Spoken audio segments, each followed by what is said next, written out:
Here on behalf of the plaintiff. Sir, your name? Sorry, Judge. Fellas Lane. All right, this is the date for non-jury trial, and this is a non-payment of rent case. How much is the plaintiff claim is owing? The total balance at this time is $3,320.17 plus court costs of $161. $3,320.17. All right.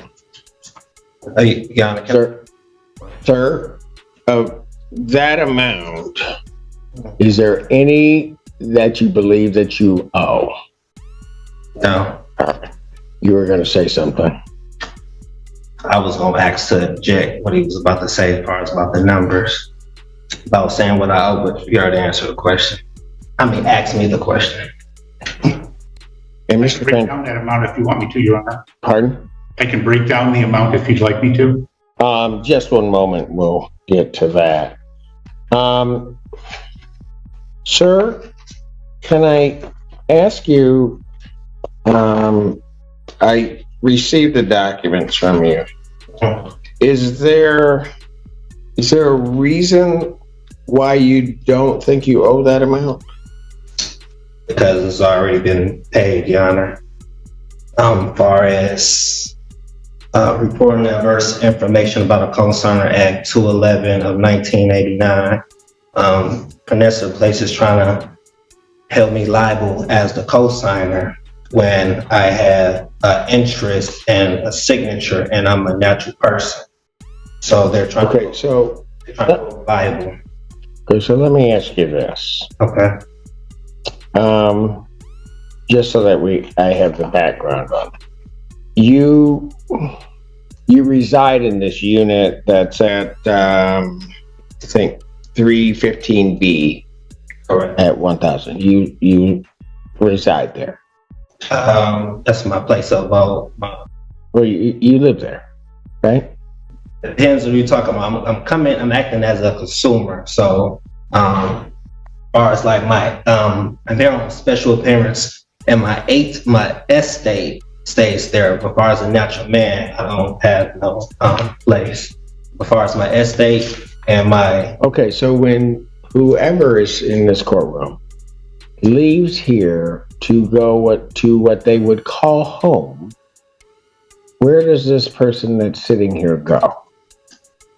To my place of abode, Your Honor. Which is where? This place. Okay, at the 315B. Correct. All right, that's what I need to know. Okay. Do you have a ledger? And I'll give Mr. Lane a copy also. Thank you. And Mr. Fantera, this would be your witness, is that correct? Okay, why don't we do this? Why don't we have her and Mr. Lane sworn in, please? Thank you. Yeah, one minute. Right hand. So, swear affirm the testimony you're about to give. Okay. I do. Raise your right hand. Do you solemnly swear or affirm the testimony you're about to give will be the truth, the whole truth, and nothing but the truth, so help you God? I do. Your Honor, could I give you a real quick context on that? Yes, please.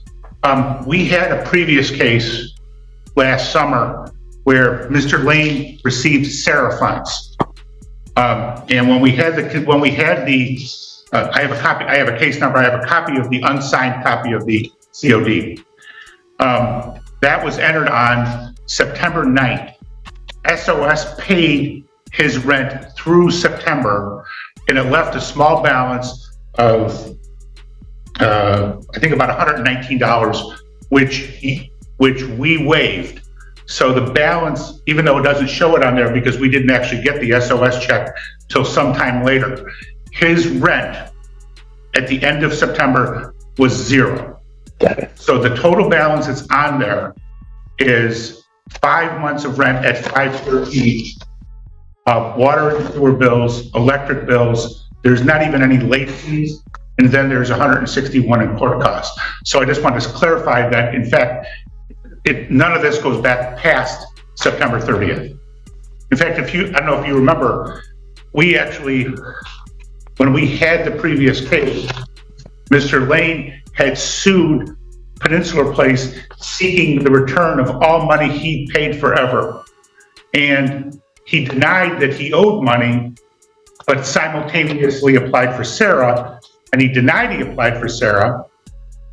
You verified with probably Aaron at the time that he had applied for Sarah. He ended up getting Sarah funds. He would not sign the COD, and then you basically gave him a choice. I'll enter the COD, or we'll have a trial and I'll give you a judgment.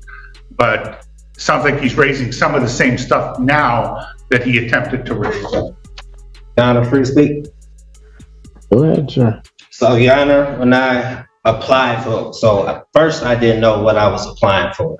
So when I applied for Sarah funding, I ended up giving my principal information, which was my name, my date of birth, and my social security number. Basically, I'm here today saying that I gave my principal to Peninsula Place and I've never received any consideration.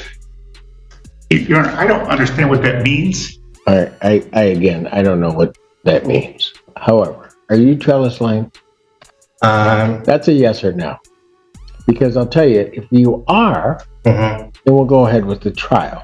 If you're not Trellis Lane, then I'm going to give them a judgment by default because Trellis Lane hasn't shown.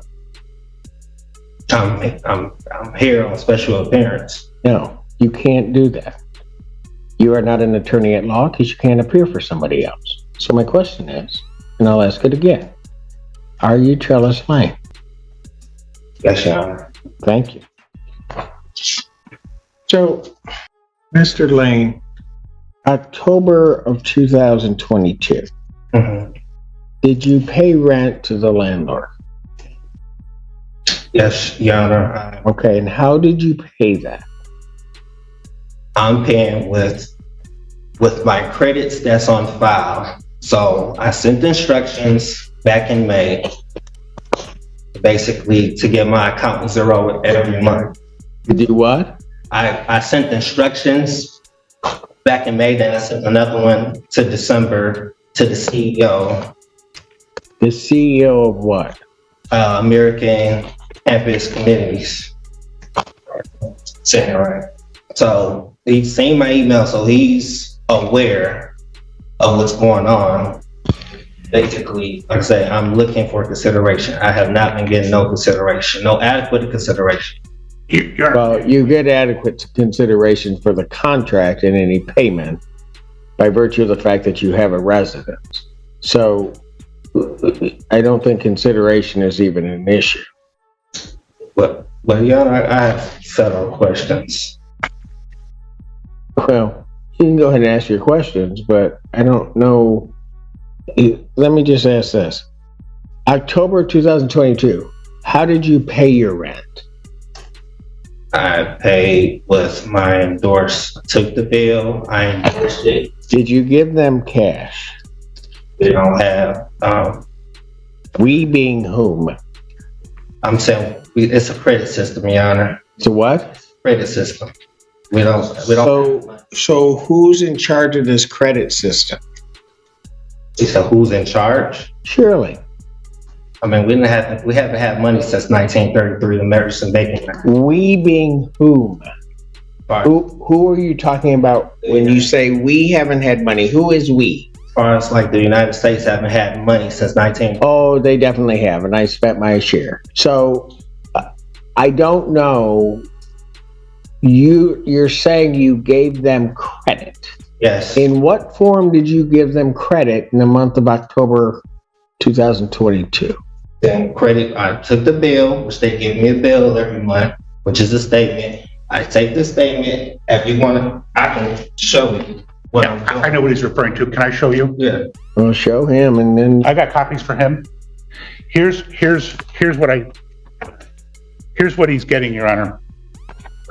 We have a third-party billing company called Zigo. And so what they do is every month they bill the utilities. So he gets this bill, and then you'll see at the bottom what he writes is pay to the order of Peninsula Place. And so what he's taken, so for example, the top one says pay to the order of Peninsula Place, $662.12. That amount is his monthly rent plus the $123.12 in utilities that are at the top. There's 3 of these that I've attached. So what he does is he cuts off the bottom and he mails that in as with instructions to pay to the order of Peninsula Place as if that's a check. Have this marked as plaintiff's exhibit and 2. The ledger being 1. But Mr. Lane, you have a copy of what I've marked as plaintiff's exhibit 2. Is what Mr. Fantera described, is that correct? Is that what you do? Yes, I'm accepting the credits that's given to me and I'm transferring it back. Who's giving you this credit?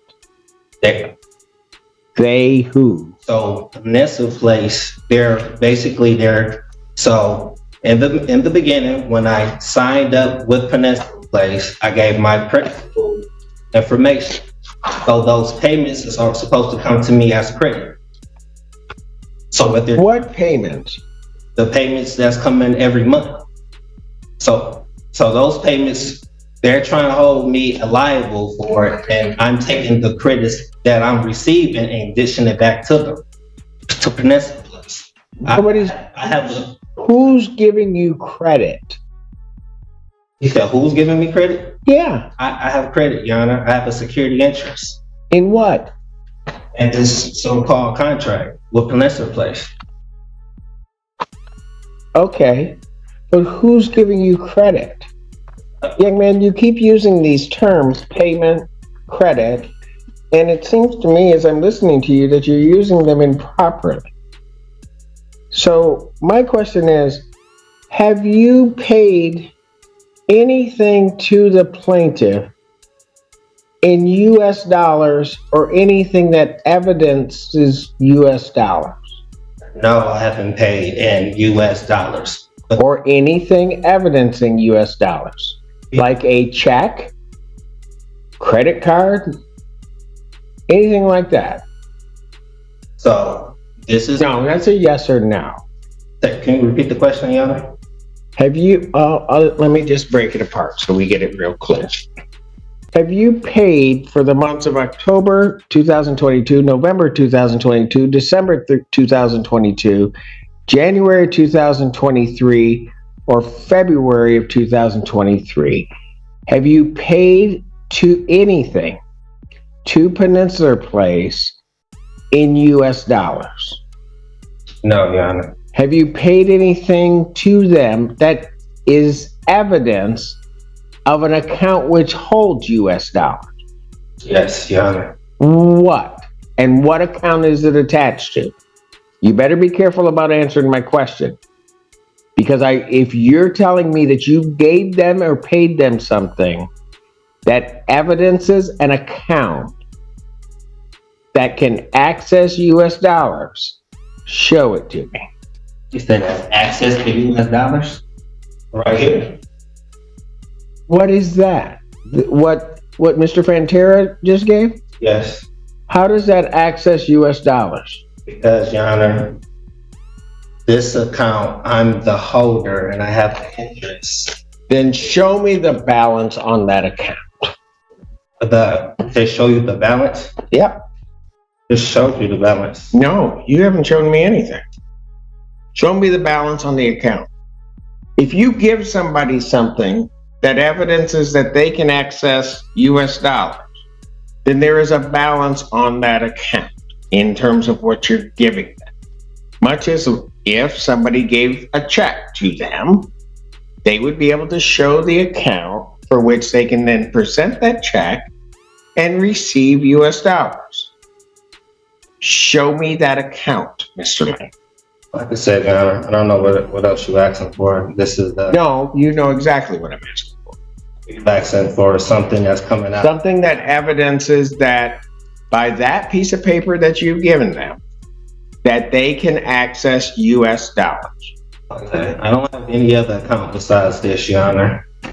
You don't have any what? I said I don't have any other evidence besides this right here. That does not show me that they can access US dollars.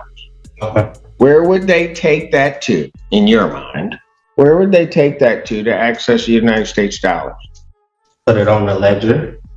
Where would they take it to access US dollars? So, okay.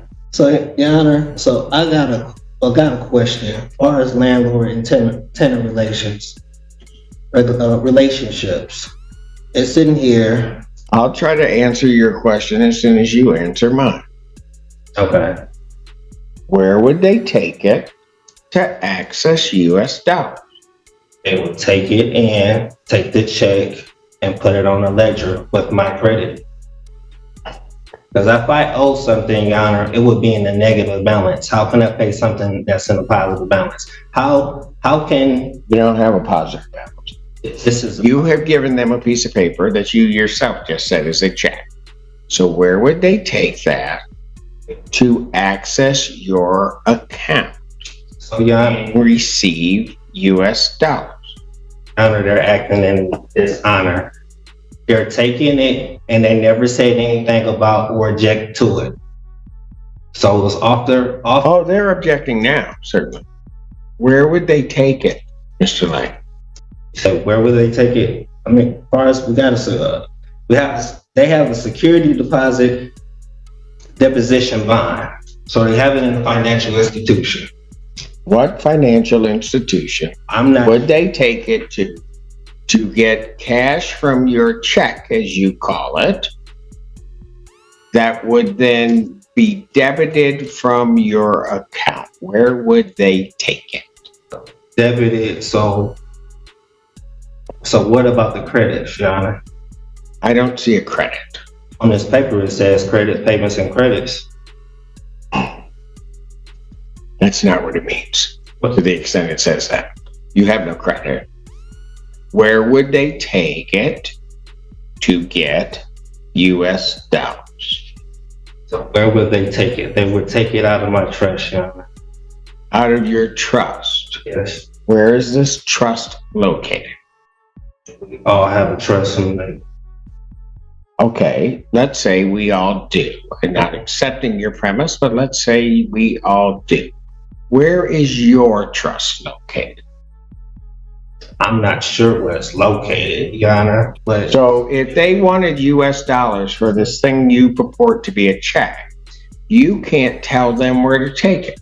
in the Treasury, Which treasury? the Treasury, Oh, so they have to go to the US Treasury with this thing that purports to be a check. Really? they was pulling from the Treasury. That's why they asked for my information. Who is pulling from the Treasury? Peninsula Place, Your Honor. So Peninsula Place is pulling from the US Treasury. I got the account attached to my name with my social and my information. So they're pulling from the US Treasury because of that? Say that again? So because of that, they're pulling from the US Treasury? I mean, they're charging the account. So this account has my information tied into it, which is showing that it's already prepaid. So what they're trying to do is Peninsula is trying to make me repay. You've never paid anything. So they're not trying to make you repay, they're trying to make you pay. Your Honor, so how did we get here if I never if I provided my information to Peninsula Place? We got here because you have never provided them anything Okay.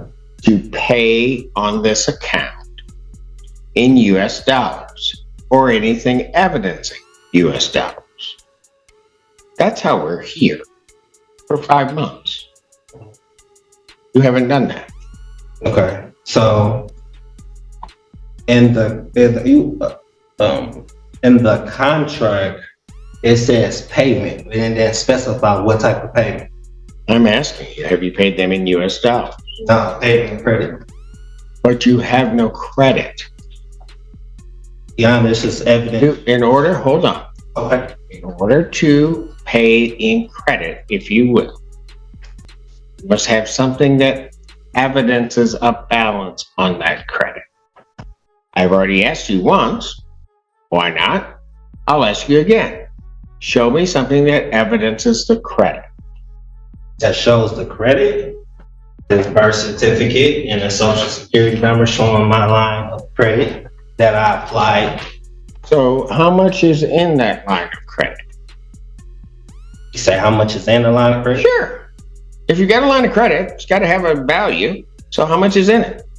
I believe everybody has $1 billion line. I didn't ask everybody. I'm asking how much is in your line of credit? Well, for what Peninsula Place, whatever. No, I'm asking you. You're saying that your birth certificate and the social security, you have a line of credit. I don't believe that to be the case, but what the heck? Let's ask you, how much is then in your line of credit? Not sure, Your Honor. So if you're not sure how much is in there, and you give them this thing that evidences, as you're saying, let's just take this 1 month of $662.12, you don't know if that can be subtracted from that credit you supposedly have. I'm believing at least $1 billion worth of credit, Your Honor. Oh, you have $1 billion worth of credit. We all have credit, Your Honor. Well, I'm not worried at this point about anybody else's credit. I'm worried about yours. So you're saying you have $1 billion, but you have nothing that shows me that you have $1 billion worth of credit. Mm-hmm. Mr. Lane, plaintiff is claiming that you owe them $3,320.17.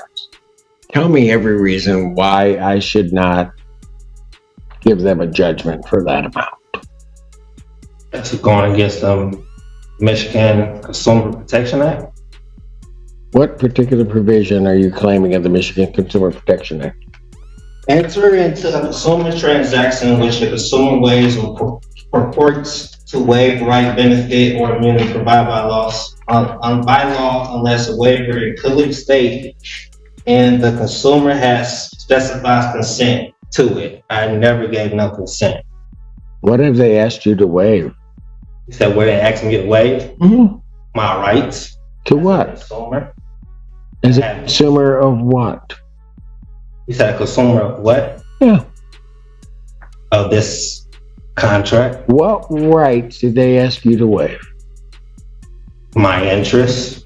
What interest? I have an interest in this so-called contract. Oh, you do? You also have certain obligations under that contract. So I have obligations. Oh, yeah. Okay. Like payment. Okay. According to, like I said, landlord and tenant relationship, pay the landlord for all the rent arranged under this rental agreement. That's basically what I have the security deposit for. No, your security deposit is not under Michigan law for that reason. What is for, Your Honor? That's what it says, security deposit permissible uses. I mean, there is no security deposit under this lease. They do not require a security deposit. It's zero. Okay. Even worse. Under which You don't have a security deposit. Your security deposit is zero. You did not pay a security deposit when you moved in. This client does not require you security. say move in. All this from where? And even if you had one, Security Deposit Act, you can't apply it. Sorry. So, what other reason do you have why you don't owe this money? And what other reason? Yeah, you told me Landlord-Tenant Relationship Act, which you haven't pointed to a particular provision. You've talked about a security deposit of which you have none, so that can't be a reason. I don't know, and you haven't pointed to anything under the Landlord-Tenant Relationship Act that would even be applicable in this particular case regarding the monies that you owe. You cited the Michigan Consumer Protection Act. There's been no benefit that they've denied you, no interest that they've denied you. So that can't apply. Give me anything else as to why you don't owe this. Anything else why I don't owe? I don't understand what else that you're looking for. Like I said, I want you to tell me every reason why I should not say and give them a judgment for this, the $3,320.17 plus their cost. So, Your Honor, I'm sorry, can you repeat that again? Which part? You saying, so how is this not like a contract of adhesion that is more beneficial to Peninsula Place? I don't know what that meant. Explain what you're trying to say to me. So it's two parties, and I consider the weaker part. So they wrote this contract and all in the benefit for them. So where did I have any say so in this contract? Well, you had the big say so of no. You didn't have to sign it. So ain't that false and misleading? They will never know. No, it's not false and misleading. It's supposed They to be didn't. disclosure. They didn't force you to sign it. You signed it. So I'm signing. So is this a loan that I'm getting from Peninsula Place? No, you are not getting a loan from Peninsula Place. So, You are renting an apartment. correct. In consideration for the use of that apartment, which belongs to Peninsula Place, you're to pay them rent. You haven't for the last 5 months. Actually, you didn't pay it before then because Sarah paid it, but you haven't paid rent for the last 5 months. Yeah, all bills are prepaid. No, they're not. Okay. Your bill is not prepaid.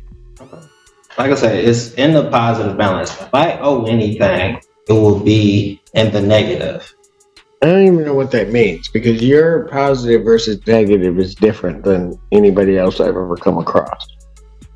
You said my positive is Yes, right now you're in the negative of about $3,320.17. Yana. When I log into my portal, it shows a positive balance.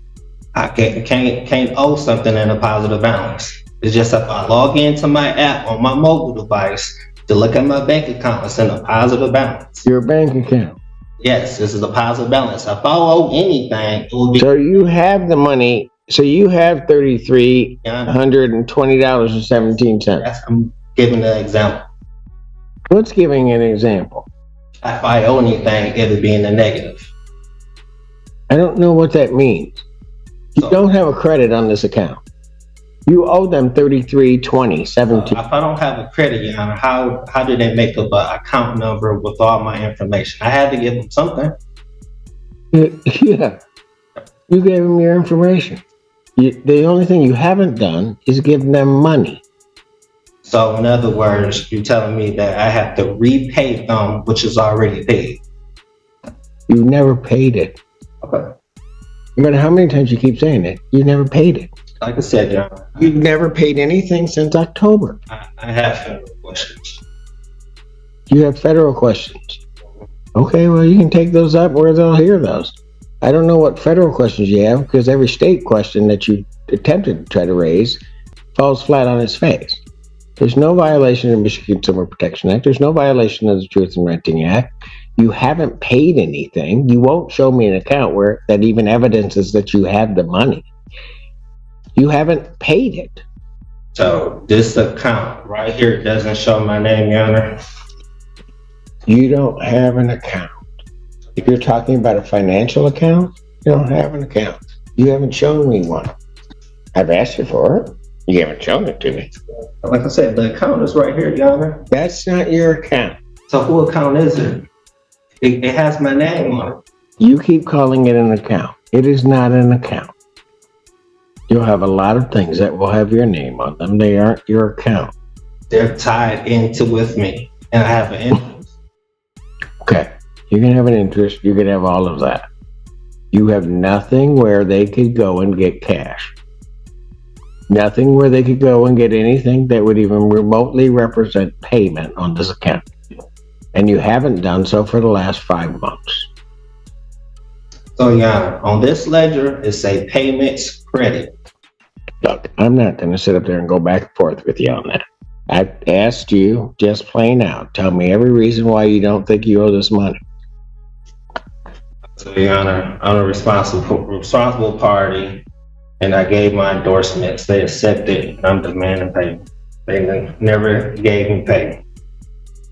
Like I said, I have my birth certificate, I have the social security number showing that I am the Do you home. have a bank account? My bank account. What does the bank account have to do with, Because that's usually how people pay for their rent. Your Honor, all I'm doing is enforcing my rights. I'm not sure which rights you think you're enforcing, because I haven't heard one yet. Is there any other reason you believe that you don't owe this $33.20.17 that you have not already stated to me? Any other reason? No, I don't have any other reason besides, like I said, Your Honor, it's already prepaid. And they're trying to make me pay twice, acting in dishonor, accepting and not returning, not saying anything of it. They're not accepting. So they've been taking it ever since I started, maybe March last year? Ma'am, your name is It's Jane. Jane. Full name? Jane Hogan. Miss Hogan. And what is your position with Peninsula Place? I'm the property general manager. Okay. And you would be familiar with the books and ledger regarding this particular unit? Yes. You had an opportunity to review that prior to coming to court today. Yes, ma'am. Is it true that $3,320.17 is the balance that's owed on this account? Yes, ma'am. Thank you. Sir, is there any other reason why you don't think you owe that money? Oh, yeah. Because I'm about ready to rule. Bro, I thought I was supposed to get a jury trial. No. I set this for trial sometime back in December, actually. So you waived it for a non-jury trial? Okay.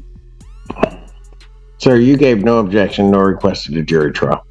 So, Yeah, I gave no objection. Okay. when I set the date on December 23rd, there was no objection to that. And because you had not requested a jury trial at any given point. So I'm not even going to get into that. You waived that right. Any other reason why you don't think you owe the money that's been testified to, sir? Oh, Your Honor. All right. Mr. Pantera, you forego closing argument. Yes, Your Honor. All right. Sir, anything else you want to say to the court?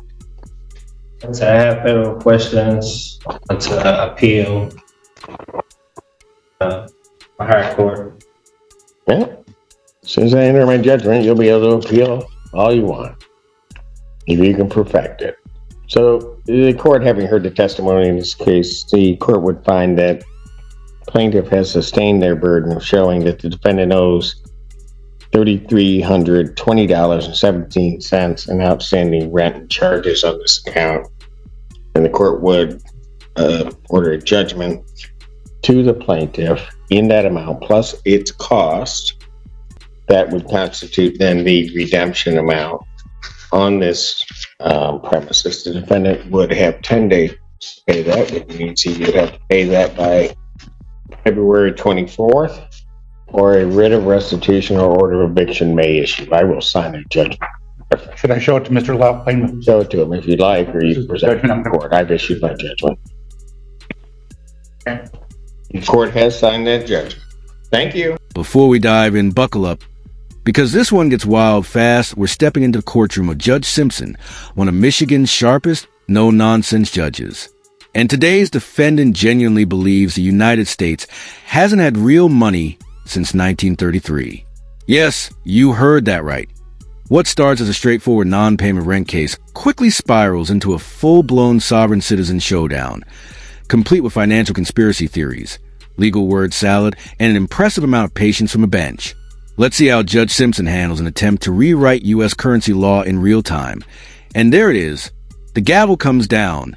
Judge Simpson enters judgment in favor of the landlord for just over $3,320. Case closed. But to understand why this outcome was inevitable, we need to break down what actually happened here, and why this case is a textbook example of how not to defend a rent claim. From the very beginning, Trellis Lane's defense was built on a familiar sovereign citizen belief. The idea that personal identification documents, like social security numbers or birth certificates, are secretly tied to hidden government accounts with unlimited credit. According to this theory, writing "pay to the order of" on a document somehow accesses money held by the U.S. Treasury. Legally, that's pure fantasy. There's no law, none, that links your social security number or birth certificate to a personal line of credit. And when Judge Simpson asked the most basic and important question, where does the landlord take this to convert into actual U.S. dollars? Lane had no answer, because there isn't one that courts require real payment. Cash, check, card, or a legitimate electronic transfer backed by a financial institution. Without that, all you have is paper with ink on it. What really stands out here is Judge Simpson's restraint. Many judges would have shut this argument down almost immediately. Instead, he gave Lane repeated opportunities to explain himself. He asked for proof, any proof, of an actual account, a balance, or a mechanism that could legally function as payment. Lane didn't provide one. Instead, he doubled down, repeating another common sovereign myth, that the U.S. abandoned real money in 1933 when it moved away from the gold standard. Courts don't entertain pseudo-historical theories. They deal in law and fact. This case also highlights a crucial principle in landlord-tenant law: consideration. Judge Simpson made it clear Lane received consideration. He lived in the property. In return, he was legally obligated to pay rent in lawful money. That's how contracts work. You don't get to accept the benefits while rejecting the obligations. And if you listen closely, you'll hear the moment everything officially collapses for the defense. Lane admits he hasn't paid rent in U.S. dollars for 5 consecutive months. That single admission sealed the case. Once the judge confirmed the landlord's ledger and testimony, the decision became automatic. A clear breach of contract. Everything else after that was just noise. And the irony here is hard to ignore. The defendant claimed to have access to billions in credit. Yet he was facing eviction over $3.20. It's one of those courtroom moments that's both tragic and absurd at the same time. You almost have to admire the confidence. It's just aimed entirely in the wrong direction. Cases like this are a reminder of why understanding real law matters. Judges like Simpson aren't dismissive out of arrogance. They're protecting the structure that keeps courts functional. Facts, evidence, and lawful payment win cases. Not theories. Not wordplay. So what do you think? Was Judge Simpson too patient here? Or was he simply giving the defendant every possible chance to make his case? Drop your thoughts in the comment below, because this was easily one of the wildest landlord-tenant hearings we've seen in a while.